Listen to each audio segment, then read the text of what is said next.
Man, today, man, we got, man, the sisters who faked their deaths. Wait, hold on. Who faked their funerals for money, man. Like, I ain't got much to say, bro.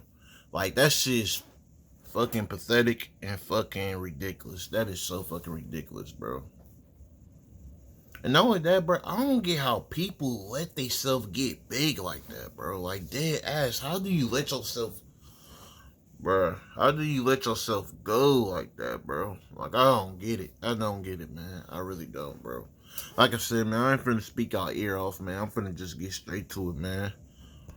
It's funny because, bro, I remember when Neon did this shit, bro. Bro was faking his death for views and shit. Like, bro, that shit is so sad, bro. That shit is so pathetic, bro. That shit is crazy. That is so crazy. Yesterday, Tammy went into the hospital. She has pneumonia and she can't breathe. I set up a GoFundMe account. If y'all can donate a penny, nickel, dime, I'll be so happy. When Amy and Tammy Slayton first began their YouTube journey probably use all that damn money to get some motherfucking food, man. Back in 2014, they were seen by their audience as two wholesome sisters who were bravely putting themselves out into the world despite their unconventional appearances. However, only a few short years later, that very same audience had grown to hate and despise them. The Slayton sisters would turn their entire audience against them through controversy after controversy, peaking with one of the most ambitious scandals in YouTube history, a GoFundMe for Tammy Slayton's funeral, who hadn't even died. However, if the audience had simply known more about these two sisters prior to the beginning of their channel, each of these controversies could have scamming for a decade, man. That shit is so crazy, bro. I don't get how you do that to your supporters, bro. Like, bro, without your supporters, bro, you ain't shit, bro. You ain't shit with this, bro. Like, for real. Same thing for these rappers and shit. Look, if y'all stop listening to their music, bro, they ain't shit. I mean, that's the truth, bro. Real shit. Been easily predicted. For example, back in 2010, Amy would be arrested after shoplifting an $8 book from Walmart, showing that even prior to beginning YouTube, the sisters were prone to both cutting corners and cheating the system. Most of this information would only become public at a later date, so when they first began their channel, they were liked. The sisters built an audience through their strong family bond, positive attitude, and ability to laugh at their own shortcomings. We need to lose weight to become skinny. We don't care if you don't like us, we're fat and we love it. They weren't exactly the sharpest tools in the shed, but people appreciated their authenticity. If I want to say, hey, I'm fat, but don't you call me fat. Why would I want you to call me fat if we're trying to be in a relationship? Come on now, use your brains. And the fact that they were bitch, you're fat regardless. You're fat, period.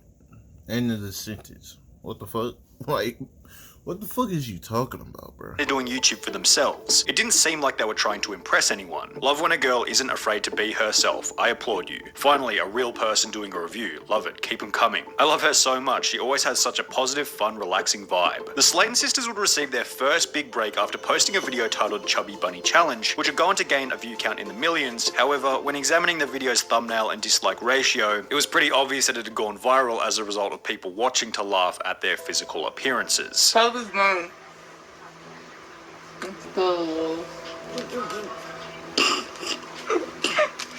I salute this channel for not disabling comments. That takes bravery. I genuinely didn't know it was possible for the human body to lay adipose tissue on the forehead. Anytime I wake up and think I don't really feel like working out today, I just think of this video and it gives me the motivation I need. I ain't gonna lie, bro. That's fucked up. That's fucked up, but it's fucking true, though. Cause, bro, who wanna be built like that, bro? Like, dead ass, bro. That shit is not it, bro. Like, shit ain't it. It was a similar story with videos like Bake With Me and trying new makeup. The thumbnails were sufficiently horrid and laughable to make the videos go viral. However, despite the hate, the hundreds of thousands of views across the videos still brought in others who appreciated the relaxed nature of the channel, growing their fan base further. Oh, you're so cute. Well done on your makeup and ignore all the negative comments. She is so sweet. I would let her put makeup on me any day. All the beauty gurus be like, you gotta do it exactly like this, Kay. And this girl is like, it's your makeup, you choose how to do it. And she did pretty good. I'm gonna sub. However, while a I don't get why people be lying, bro. Like, but don't get it twisted, bro. I know people be saying, like, your inside is better than the outside, but, like, let's be for real, bro. Like, let's be for real, bro. your appearance gotta be good. I'm just being real. Like if I'm finna date a girl, bro, I want I want her insides to be good, but I want the outside to be good too, my nigga. Like, you know what I'm saying? She ain't gotta be the prettiest or the baddest, but she gotta look decent at least, my nigga. You know what I'm saying? Like, hell nah. Young fan I'm base just would keeping generally it be real. seen as a positive for most YouTube channels. For the Slayton sisters, it would end up becoming a negative, as it'd be Damn, hold on. Hold you on, gotta hold do on. it exactly like this, Kay. And this girl is like, it's your makeup, you choose how to do it. And she did pretty good, I'm gonna sub. However, while a growing fan Bro, how do y'all fuck this up, bro? I don't get how people just fuck this up, bro. Like, this is a blessing, bro. And you betrayed your subscribers and shit, bro. Like, that shit crazy, bro. The people that... That's crazy. Look at that. That's base would crazy. generally be seen as a positive for most YouTube channels. For the Slayton sisters, it would end up becoming a negative, as it'd be at around the same time that they begin to reach out to their audience for help in relation to their lack of financial security. For example, after achieving 1,000 subscribers on their channel, the Slayton sisters would set up their first GoFundMe, requesting that their audience help them buy an Apple MacBook with the goal of increasing the quality of their videos. Now, most of their audience felt as though there was nothing wrong with this proposal. The audience sends a bit of money through, the sisters get a new laptop, and in return the audience gets a higher average video quality, which is seemingly a win-win for both parties. However, on the contrary, some of her viewers felt as though the Slayton sisters were abusing their power as YouTubers in comments such as, "Delete this, you are going to lose all your subscribers. You're a pathetic lowlife that needs to get off your ass and get a damn job like the rest of us instead of mooching off of us. You are disgusting. And if I were you, thank God I am not. I couldn't wake up in the mornings." Oh my god. Oh my god. On that bitch case, bro. On her case, nigga. Ain't gonna lie, bro. But that is disgusting, though, man. That shit don't make sense, bro. Like, all them views you get in, like, bro, you getting money, bro. Like, you lying, bro. At this point, bro, you just trying to use your subs, bro. And that shit is nasty, bro. That shit is fucked up, bro. I would never do that shit to my subs, bro. More than anything, shit, if they giving me my, you know what I'm saying? They giving me likes and comments and giving me all these views and shit. More than anything, bro, I'm giving back, bro. Like, what the fuck? Acting like she ain't getting all them views, bro. You acting like you ain't getting no money. Stop it. Just stop it. As a response to the hate, Amy would shift the blame from herself, stating that her friend was the one who suggested that she make the GoFundMe. I do not take money very lightly. The whole MacBook thing was not my idea. It was a friend of mine's idea. I didn't Now, here we go. Blaming the friend. You still did it, though. Like, come on now, bro. People just need to take, and you know even what? edit the video or anything. But that video is down. However, while Amy did receive a bit of hate, the operation would prove to be successful after raising over $833, showing the Slayton sisters that it was not only possible, but simple, to extract money from their audience through GoFundMe, which had become a vital piece of information for the main scandal to be covered in this video. The other problem that the Slayton sisters encountered after growing an audience was that they could now be held accountable for the stories that they shared throughout their videos. For example, Amy would upload a video talking about a situation in which she had adopted a German Shepherd rescue dog before leaving it in a camper van on a hot summer's day. Now, Amy would state that the air conditioning was on whilst the dog was inside, and that the camper van was, quote, freezing. The camper has AC in it, and we only put him in there for like 30 minutes. And who are y'all to judge me? However, when Amy would then reveal that the dog had gone crazy inside and smashed the air conditioning unit just to get out, her audience assumed that maybe the AC wasn't on and that the dog was going crazy because it had been overheating inside. This theory would be supported further after Amy revealed that the dog had bitten her quite severely after escaping from the camper van, leading her audience to believe that the dog was all riled up after overheating. As a result of the incident, Amy would state that the dog had been put in a 14-day quarantine. The dog is in 14-day quarantine. He has a week to go. However, with the bite mark being so severe and Amy taking the dog to the pound, whilst using the wording that the dog was no longer with her, the audience assumed that Amy had taken the dog to the pound to have it put down, resulting in the popular opinion that Amy was an animal abuser. I can't imagine this woman owning a German Shepherd. Shepherds need tons tons of activity both physically and mentally. She couldn't even take care of herself, let alone such a strong and intelligent breed. Exactly. I'm sorry, but I highly doubt she ran after the German Shepherd. You need to be relatively active to own a dog like a German Shepherd, and you need to be trained to be able to take care of an abused large dog. The sentiment will become even worse when, at a later date, Tammy would upload a video talking about the celebration of her birthday at a gaming arcade, mentioning in passing that she felt sorry for their other dog Little Bit, who had been left in the hot car whilst they were inside playing games. I feel bad for a little bit because she sat outside in the hot car while we were having fun. But I did, while we were at getting something to eat, I did get a little bit some ice water. So I thought about it, at least. Amy said I was going to get her some water. What a selfish, disgusting bunch of people these three are. I'm telling you, bro. Fucking. Poor little dog. I'm surprised Little Bit is still alive. These events did a pretty good job of destroying the Slayton sisters' reputation. However, as you might assume, it was only going to get worse from there on out, as Amy would find herself in yet another controversy after going on a date with a 19-year-old autistic kid at a local McDonald's. Y'all know that I had What the fuck? the worst night ever Friday, and it was a horrible night. It started off good. We met each other. Well, it wasn't the first time we met. Don't think that. I'm not that type of person. As mentioned, in the beginning the date seemed to have been going well, to the extent that Amy and her date decided to book a hotel so they could go and get frisky together, at which point things would start to head in a negative direction. And then we went to I ain't gonna lie, bro. Whoever did that, bro, you're down bad. I ain't gonna lie, bro. That's so. Oh, good fuck, you down bad. a hotel room. And I finally got up and started loving on him. I was trying to give him a hickey because he was a virgin and he never had a hickey before. So I was giving him a hickey and he was like, A 19-year-old kid, bro. Like, hey, he grown, but it's like, my boy, you that down bad to lose your shit, bro? Like, bro, I ain't gonna lie, bro. I ain't finna speak on this shit. I ain't finna speak on it, but hey, my nigga know. Hey, Jay, you know my nigga. like, trust me, bro. Like, niggas be so down bad, bro. You know what? I ain't finna bring that up, bro. I'm not finna bring it up. Hell nah. quit biting me. And I'm like, I'm not biting you. And he was like, yeah, you are.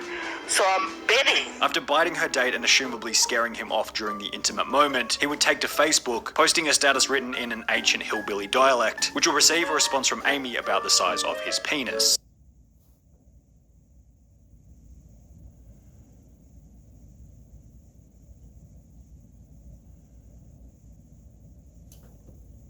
Following this, Amy would go on to upload her video discussing the night, where she would completely dox the guy in the comments. She talk about this. I was like, bitch, you should be grateful that you getting something. Like, I don't get how niggas gonna bang that, bro. Like, oh, honestly, bro, I wouldn't be so damn bad. Bro, I wouldn't be so down bad to hit a fat bitch like that, bro. I'm so dead ass, bro. No. With his Facebook page and telephone number, after which he would be harassed by Amy's YouTube audience. In somewhat of a hilarious act of karma, Amy would then go on to get into another relationship, which would ultimately end in separation after Amy's YouTube audience decided to get involved. I hope y'all guys are happy. Baby just broke up with me because everybody was harassing you. Now y'all see why I don't tell people who I'm dating. Because y'all bully and harassing. And then he does. And while this would mark the end of Amy and Tammy's reputational-based scandals, it would ironically mark the beginning of what would be many financial That's why people need to look.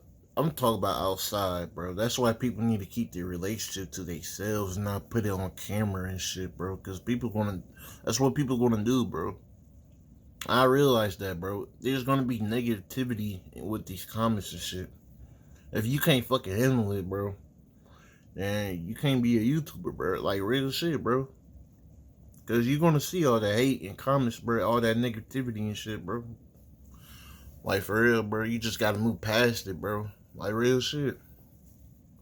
Real shit, bro. Controversies, beginning when their audience discovered that the sisters had been receiving government assistance in a video titled Amy's Toxoplasmosis. Amy would explain that as a result of being legally blind, she had been receiving social security payments. I'm not on disability for my weight. I'm on disability because of my eyesight.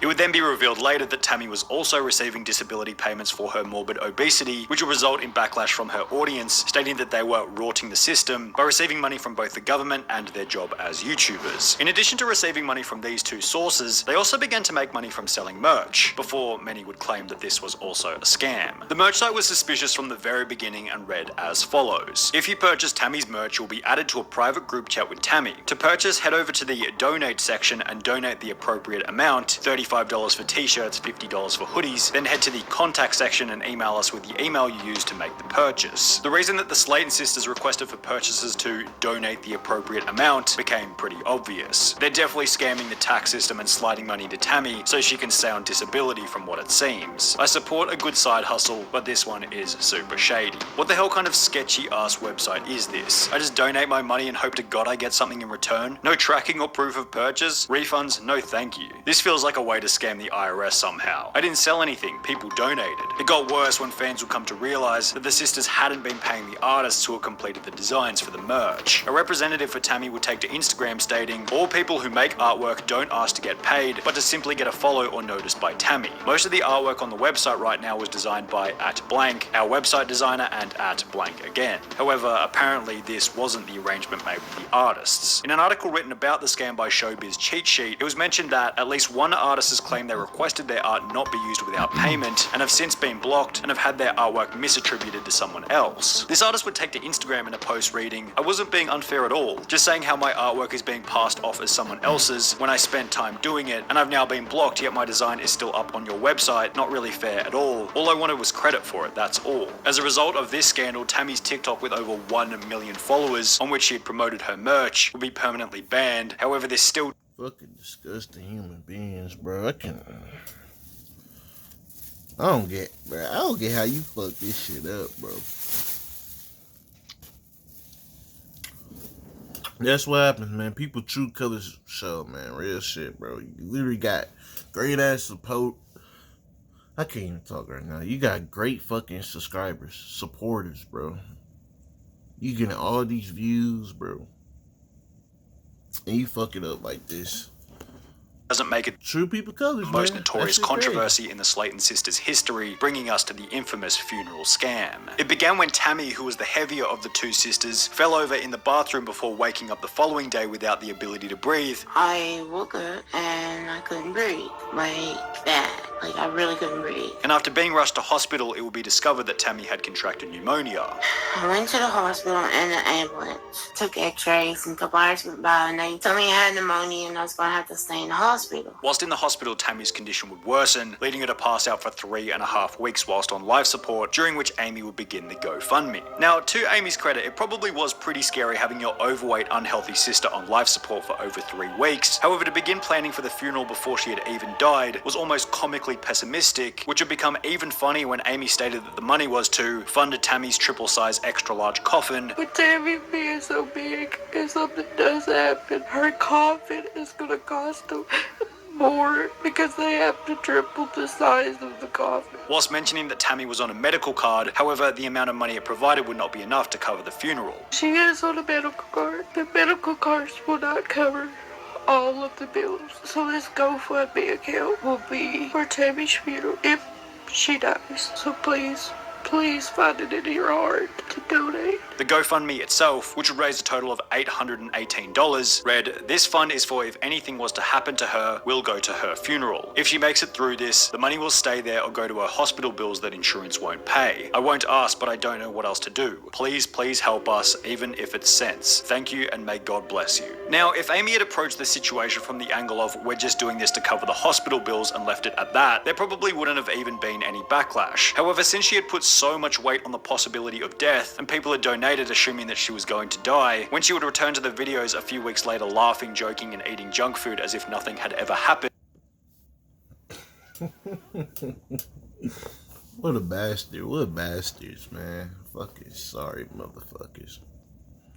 Obviously, the audience and those who had donated weren't all that happy, judging from the 85% dislike ratio on the original We Need Your Help video. It also didn't help that in a different video, Amy would reiterate that the money wasn't going to be spent on anything besides the funeral. We won't be spending it on anything but the funeral. I just wanted to clarify that. Or I'm going to take it up to the funeral home where it can build interest. Or probably will take it to the funeral home and let it build interest. So if something does happen, we have that as a backup plan. So when it was confirmed that there was no funeral, a new question had been created. Where had the money gone? Amy would state that she had transferred the money to her mother to pay for Tammy's medical bills. The money that y'all donated for Tammy when she was in the hospital, I gave it to my mother, who paid bills with Tammy's bills.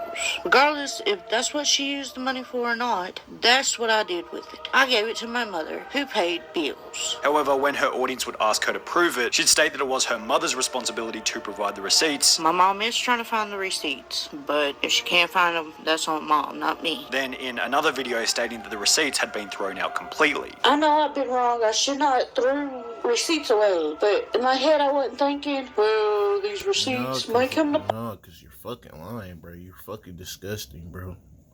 See, that's why you are where you at now. Shit, you finna die. You know what? Bite me in the ass. You know, I wasn't thinking that. It was a simple mistake. However, if the GoFundMe had been done online, then surely she was using internet banking. Why couldn't she provide a screenshot of the bank transfer to her mother? Medical bill receipts don't seem like something that you just throw away. It was suspicious that she was unable to provide any evidence for the money going towards the hospital stay, especially when her audience would notice that she also happened to buy a new laptop and a new camper right after the GoFundMe had concluded. At a later date, Tammy would go on to state that Amy's GoFundMe made her angry, as she felt as though she didn't need help. And when I found out Amy did the whole GoFundMe thing, believe me, I was mad. Because, from one, I knew I wasn't gonna die. And two, I didn't want help. I, not the person, want to ask for help. The most interesting part about the whole ordeal is that while most disgraced YouTubers simply fade into obscurity as the years go by, the Slayton sisters have managed to remain relevant after rolling their public image into a TLC show titled 1,000 Pound Sisters, on which Amy has since lost over 100 pounds, has gotten married, had a baby, and is looking healthy compared to her early days on YouTube. Unfortunately, the same can't be said for Tammy, whose continual weight gain underpins much of the show's entertainment factor. The show just had its third season with well over 1 million viewers per episode. That's crazy, bro. I really ain't got much to say. I ain't gonna lie, bro. That shit just crazy, bro. Like, I just don't get how you could do that to your fans, bro. Like, bro, without your supporters, bro, you are nothing, bro. You are nothing, bro. Like, bro, imagine getting all that views, bro. Man, I can't believe somebody just throw it away like that. That shit crazy, man. I really ain't got much to say, man. Like, comment, subscribe, man. At least the other sister got her shit together to lose that fucking weight, bro. Because that shit ain't it, bro. Like, real shit, bro. That shit ain't it. But like, comment, subscribe, man. Shout out to Sunny V too, man. I'm finna leave the channel in the description down below. And that's it, man. I ain't got much more to say, man. Fucking bastards, man.